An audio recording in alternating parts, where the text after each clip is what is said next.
Hello friend, আমি মৌমিতা নতুন একটা ভিডিও নিয়ে চলে এসেছি।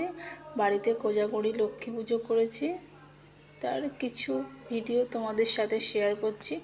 এবার আমি নিজেই করেছি, এবার পুরোহিত ছাড়াই করেছি। আর নিজে যতটা সম্ভব ততটা ঠাকুরকে একটু ভোগ নিবেদন করলাম। ভোগ বলতে লুচি, সুজি, নাড়ু, পায়েস, ফল টল এইসবগুলো। প্রতি বছর আমি ঠাকুরকে খিচুড়ি ভোগ দিই, আরও নানান রকম অনেক রকমের ভোগ দিই। এবার আর দিলাম না, এবার সিম্পলভাবেই মায়ের পুজোটা করলাম। আর আমার ভিডিও ভালো লাগলে আমার ভিডিওতে সাবস্ক্রাইব করে দিও।